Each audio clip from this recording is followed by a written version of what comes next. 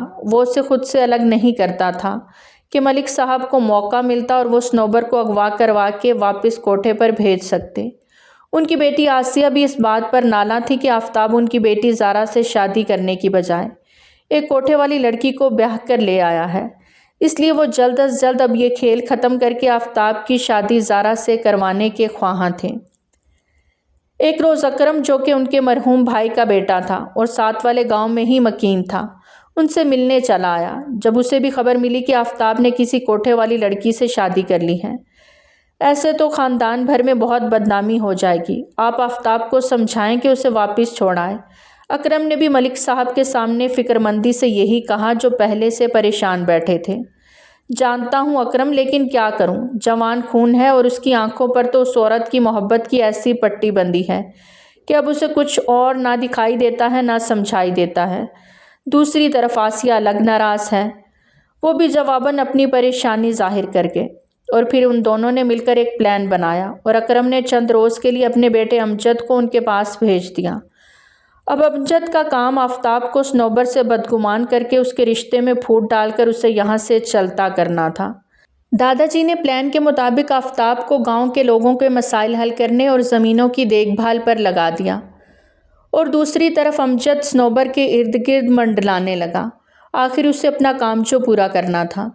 اکثر آفتاب حویلی لوٹتا تو صنوبر اور امجد ایک ساتھ ہی بیٹھے ہوتے اور خوش گپیوں میں مصروف ہوتے، کیونکہ امجد اسے بہت جلد ہی اعتماد میں لے چکا تھا۔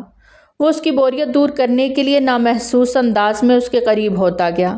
وہ اسے اپنے اور آفتاب کے بچپن کے قصے سناتا رہتا اور وہ بھی اس کی چال کو نہ سمجھ پائی اور اسے ایک اچھا انسان سمجھ کر اس پر اعتماد کر بیٹھی۔ پھر ایک شام جب آفتاب گھر لوٹا تو صنوبر نہ تو لاؤنج میں تھی اور نہ ہی کمرے میں۔ آفتاب اسے پکارتے ہوئے حویلی میں تلاش کرنے لگا۔ جب دادا جی بھی اپنے کمرے سے باہر آ گئے، کیا ہو گیا آفتاب، کیوں شور مچا رہے ہو؟ انہوں نے کمرے سے نکلتے ہی پوتے سے دریافت کیا۔ جی دادا جی، صنوبر کو ڈھونڈ رہا ہوں، آپ کو کچھ پتہ ہے کیا؟ آفتاب نے پریشانی سے پیشانی مسلتے کہا۔ دیکھو آفتاب، تحمل سے میری بات سنو، مجھے تمہاری بیوی کے چال چلن کچھ ٹھیک نہیں لگتے۔ جب سے امجد یہاں آیا ہے بس اسی کے ساتھ لگی رہتی ہے، ابھی بھی اس کے کمرے میں ہی ہوگی، دیکھ لینا۔ میں نے خود اسے کل رات بھی امجد کے کمرے سے نکلتے دیکھا تھا۔ تم سے تو بات نہیں کی کہ تم یقین نہیں کرو گے، آج خود اپنی آنکھوں سے دیکھ لو۔ دادا جی، آفتاب نے ان کی بات پر سختی سے جبڑے بھینچے اور آنکھوں کے ڈورے شدت ضبط سے لال ہوئے۔ نہیں یقین تو چلو خود دیکھ لو، تم اسے آج شہر کا بول کر گئے تھے نا، تو وہ یہی سمجھ رہی ہوگی جانے تمہیں دودھ میں کوئی نیند کی دوا ملا کر پلا دیتی تھی کہ تمہیں تو کچھ ہوش ہی نہیں ہوتا تھا۔ وہ راتوں کو کیا کرتی پھرتی تھی، لیکن اب میں یہ سب برداشت نہیں کروں گا۔ اس بدچلن کو وہیں چھوڑ کر آؤ جہاں سے لائے ہو۔ دادا جی نے امجد کے کمرے کی طرف قدم بڑھانے کے ساتھ ساتھ اپنی بات کو بھی جاری رکھا۔ آفتاب کو اپنے قدم من بھاری لگ رہے تھے، دل نہیں مان رہا تھا، مگر کمرے کا دروازہ کھولتے ہی اس نے جو منظر دیکھا، اس کی تو آنکھوں میں خون اتر آیا تھا۔ وہ جنونی انداز میں آگے بڑھا اور نیم برہنہ وجود کے ساتھ بیڈ پر پڑے امجد پر ٹوٹ پڑا۔ دادا جی نے بمشکل اسے چھڑوایا، ورنہ وہ اسے جان سے مار دیتا، اور انہوں نے امجد کو اشارہ کرتے فی الفور یہاں سے چلے جانے کو کہا۔ صنوبر نشہ آور دوا کے زیر اثر تھی، اس کا سر بھاری ہو رہا تھا، لیکن شور کی آواز پر وہ آنکھیں کھولتی کبھی بند کرتی، سب کچھ سمجھنے کی کوشش میں تھی۔ میں نے تم پر بھروسہ کیا اور تمہیں اپنی عزت بنا کر یہاں لایا، اور تم ایک غیر مرد کے کمرے میں اپنی راتیں رنگین کرنے چلی آئی ہو یہاں۔ آخر کو تم نے ثابت کر دیا کہ تم ایک طوائف ہو۔ میں تمہیں مزید یہاں 1 منٹ برداشت نہیں کر سکتا۔ صبح ہوتے ہی یہاں سے دفع ہو جانا۔ میں آفتاب ملک اپنے پورے ہوش و حواس میں۔ صنوبر بی بی، تمہیں طلاق دیتا ہوں، طلاق دیتا ہوں، طلاق دیتا ہوں۔ آفتاب تو غصے سے پھنکارتا پل میں ہی اسے اپنی زندگی سے بے دخل کر گیا، جبکہ صنوبر کو اپنی صفائی میں کچھ کہنے کا موقع ہی نہ دیا۔ اسے تو سمجھ ہی نہیں آیا کہ اس کے ساتھ ہوا کیا ہے۔ ایسا لگا جیسے حویلی کی چھت اس پر دھڑام سے آن گری ہو۔ آفتاب نے میز پر پڑے اس حرام مشروب کی بوتل اٹھا کر دیوار پر دے ماری، جو محض پلان کے مطابق اسے بدگمان کرنے کے لیے وہاں رکھی گئی تھی۔ وہ اچھی خاصی توڑ پھوڑ کے بعد غصے سے باہر نکل گیا اور پھر رات بھر حویلی نہیں لوٹا۔ وہ یوں ہی گاؤں کی کچی سڑکوں پر گاڑی دوڑا رہا تھا کہ اچانک اس کی گاڑی ان بیلنس ہوتی کھائی میں جا گری۔ اگلے روز ریسکیو ٹیم کی مدد سے اس کی ڈیڈ باڈی برآمد کر لی گئی۔ صنوبر پر تو جیسے قیامت ہی ٹوٹ پڑی تھی۔ دوسری طرف دادا جی کی حالت بھی اس سے کچھ الگ نہیں تھی۔ آخر روتے ہوئے انہوں نے صنوبر کے سامنے اپنی غلطی کا اعتراف کرتے اس سے معافی بھی مانگی، جس کی آنکھوں میں اداسی، سرد مہری اور سب کچھ کھو دینے کا غم درج تھا۔ وہ اس کی دنیا اجاڑ کر اب اس سے معافی مانگنے چلے آئے تھے۔ آفتاب کا اسے طلاق دے دینا اور پھر اس کی موت کا صدمہ اس پر یوں اثر انداز ہوا کہ اس کی طبیعت بگڑنے لگی۔ اسے ہاسپٹل پہنچا دیا گیا، جہاں ڈاکٹر نے نوید سنائی کہ وہ ماں بننے والی ہیں۔ دوسری طرف دادا جی کو بھی دل کا دورہ پڑا اور وہ ہاسپٹل پہنچ گئے۔ پوتے کی موت نے پھر سے جوان بیٹے کی موت کی یاد تازہ کر دی تھی۔ عظیم، جو پہلے ہی بھتیجے کی موت کی خبر سنتے گاؤں پہنچ چکے تھے، اس کی آخری رسوم ادا کرنے کے بعد اب اپنے بابا کے پاس ہاسپٹل میں ہی موجود تھے۔ دیکھو عظیم بیٹے، میرے پاس وقت بہت کم ہے۔ اب تک اپنے فیصلوں میں تم آزاد تھے، لیکن اب تمہیں شہر کو چھوڑ کر واپس گاؤں حویلی آنا ہوگا اور اپنی ذمہ داری نبھانی ہوگی۔ گاؤں کے لوگوں کو تمہاری ضرورت ہے۔ اور ہاں، اپنے بڑے بیٹے فرجاد کی شادی تو تم نے شہر میں کر ہی لی، مگر اب اپنے چھوٹے بیٹے عماد کی شادی زارا سے کر دینا، تاکہ آسیہ بھی سرخ رو ہو جائے اور یہ خاندان جڑا رہے۔ اور آفتاب کی بیوی کے پاس آفتاب کی آخری امانت ہے۔ وقت آنے پر اس سے وہ امانت لے لینا، مگر اسے یہاں روکنا مت کہ آفتاب اسے طلاق دے چکا ہے۔ ملک صاحب بھی چند باتیں بیٹے سے کرتے ہمیشہ ہمیشہ کے لیے آنکھیں بند کر گئے۔ عظیم نے ایک اچھے بیٹے کی طرح باپ کی وصیت پر عمل کیا۔ وہ اپنا تمام بزنس بڑے بیٹے کو سونپتے خود چھوٹے بیٹے کے ہمراہ گاؤں شفٹ ہو گئے۔ فرجاد کی شادی 2 سال پہلے ہی انہوں نے اپنے دوست کی بیٹی سے کی تھی، جس کا اب 1 سال کا بیٹا بھی تھا، ارقم ملک۔ سال کے بعد انہوں نے اپنے بیٹے عماد کی شادی بہن کی بیٹی زارا سے کرا دی۔ صنوبر کو وہ بچہ ہونے تک وہیں رکھنا چاہتے تھے، مگر وہ تو آفتاب کی تدفین کے بعد ہی چھپتی چھپاتی گاؤں سے نکل کر شہر آ گئی، اور جیسے ہی وہ گاؤں کی بس سے اتری، سندری کے آدمی اسے زبردستی واپس کوٹھے پر لے آئے۔ وہ کب سے اسی انتظار میں تو تھی اور اس پر نظر بھی رکھے ہوئے تھی۔ صنوبر وہاں اسی جگہ پر آ کر بہت روئی اور اس کی ماں بھی غمگین تھی، مگر ایک سندری بائی تھی جو بہت خوش تھی کہ اس کے کوٹھے کی بہار لوٹ آئی ہے۔ پھر جب اسے پتہ چلا کہ وہ امید سے ہے، تو اس کا فیصلہ بھی اس نے اپنے ہاتھ میں لے لیا۔ اگر بیٹا ہوا تو ملک صاحب کو منہ مانگے دام کے عوض دوں گی، لیکن اگر بیٹی ہوئی تو اس سے ہم اپنے پاس رکھیں گے، ملکوں کو بھنک بھی نہیں پڑنے دوں گی۔ لیکن نہیں جانتی تھی کہ ملک تو اس بات سے بہت پہلے سے آگاہ تھے۔ یوں وقت بیتا اور صنوبر کو اللہ نے بیٹی کی رحمت سے نوازا۔ سندری بائی کی تو خوشی کا ٹھکانہ ہی نہیں تھا، مگر صنوبر اپنی بیٹی کو اس جگہ رکھنے کی روادار نہیں تھی۔ ایسے میں عظیم ملک اس سے ملے اور انہوں نے ہی اس بچی کی پرورش کا ذمہ اٹھایا، اور ایک گھر میں ان کی قابل بھروسہ ملازمہ کے زیر سایہ وہ پلنے لگی۔ اور پھر جیسے ہی بڑی ہوئی اسے ہاسٹل بھیج دیا گیا۔ سندری اس بات سے لا علم تھی۔ صنوبر چاہتی تھی کہ وہ اسے 19 سال کی عمر تک خود سے دور رکھے گی، پڑھائی لکھائے گی، پھر جیسا سندری کہے گی وہ ویسا ہی کرے گی۔ 19 سال تک تو ویسے بھی وہ اس کے کسی کام کی نہیں تھی، لہٰذا وہ اس کی بات مان گئی کہ صنوبر تو اب بھی اس کے کوٹھے پر ایک گائکا کی حیثیت سے موجود تھی۔ اب وقت آ گیا تھا کہ عظیم ملک اپنی امانت صنوبر سے واپس لے لیتے۔ وہ خود بھی یہی چاہتی تھی، مگر ارقم نے تو حالات کے پیش نظر پہلے ہی اسے نظر بند کر لیا تھا، کیونکہ وہ بھی ساری حقیقت جان چکا تھا، پھر اپنے خاندان کی عزت کو ایسے کیسے لاوارث چھوڑ دیتا۔ اس نے اپنے دادا عظیم ملک کو کال کر کے شہر بلوایا اور اپنے والد کو بھی، جو چند سال قبل ہی اپنی بیوی کی وفات کے بعد بابا کے بیمار رہنے کی وجہ سے گاؤں چلے گئے تھے۔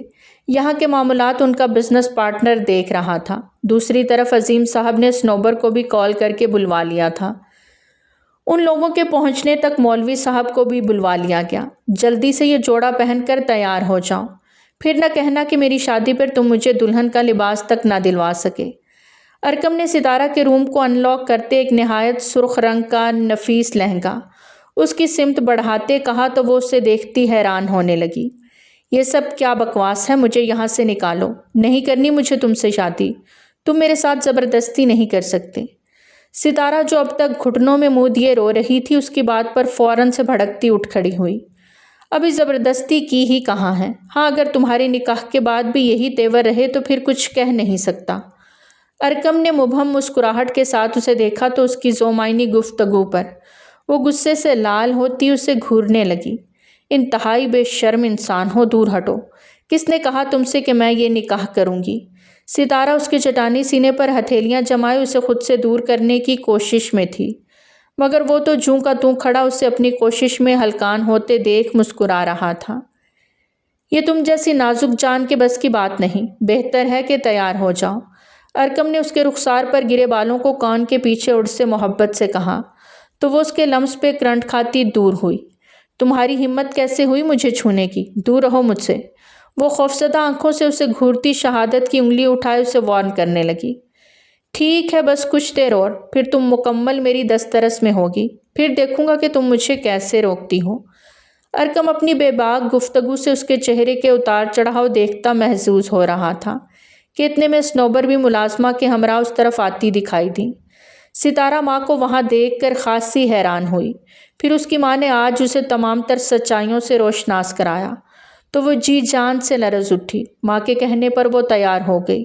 پھر عظیم ملک اور فرجاد ملک کے آتے ہی نکاح کی رسم بھی ادا ہو گئی۔ سنوبر نے آج اپنے انجام سے بے خبر اپنی بیٹی کو محفوظ ہاتھوں میں سونپ کر اس کے فرض سے سبکدوش ہو گئی تھی۔ وہ بندر سے پرسکون تھی کہ آفتاب ملک کی امانت کو اس نے اس کے اپنوں کو سونپ دیا تھا۔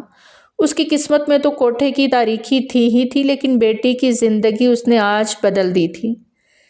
ستارہ تو ابھی تک حیرتوں کے سمندر میں غوطہ زن تھی جو اس کی ماں نے اسے بتائی تھیں، اور پھر کمرے کے دروازے کے کھلنے کی آہٹ پر اس کا دل جیسے پسلیاں توڑ کر باہر آنے کو بے قرار ہوا۔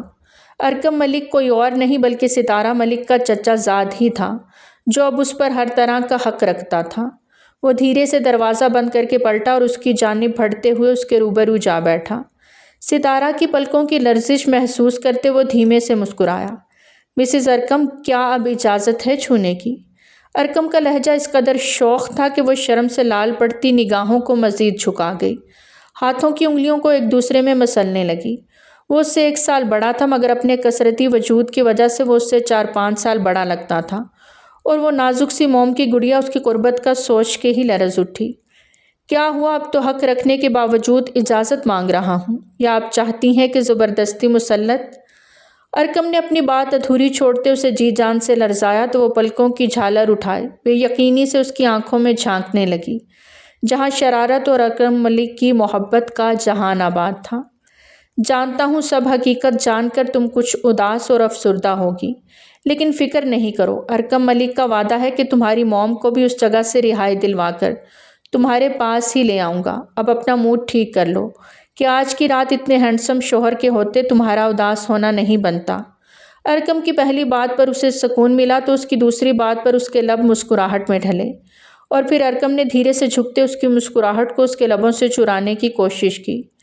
1 منٹ، میرا منہ دکھائی کا گفٹ؟ ستارہ نے پیچھے ہٹتے اس کے ارادوں میں مخل ہوتے ہتھیلی بڑھاتے کہا۔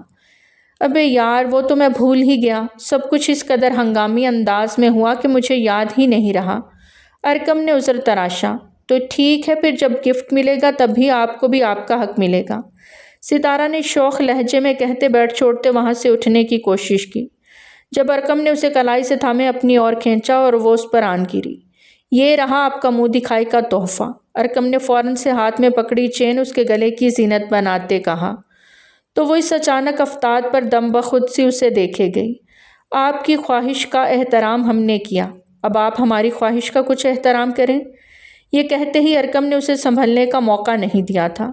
ستارہ کے الفاظ اس کے منہ میں ہی دب گئے اور وہ محبت کی گھٹا بن کر اس پر پوری طرح چھانے لگا۔ وہ بھی پور اس کی محبت میں خود کو بھگوتی، خود کو مکمل طور پر اس سے سونپ چکی تھی۔ یوں دو خاموش محبت کرنے والے دل ایک ساتھ دھڑکے اور آج ایک ہو گئے تھے۔ تو پیارے ریڈرز، آج کی کہانی تھی یہیں تک۔ کیسی لگی آپ کو ہماری آج کی کہانی؟ کمنٹ سیکشن میں اپنی قیمتی آراء کا اظہار ضرور کریں۔ بہت جلد ملتے ہیں ایک نئی کہانی کے ساتھ، تب تک ہمیں دیجیے اجازت۔ ٹل دین ٹیک کیئر، اللہ حافظ۔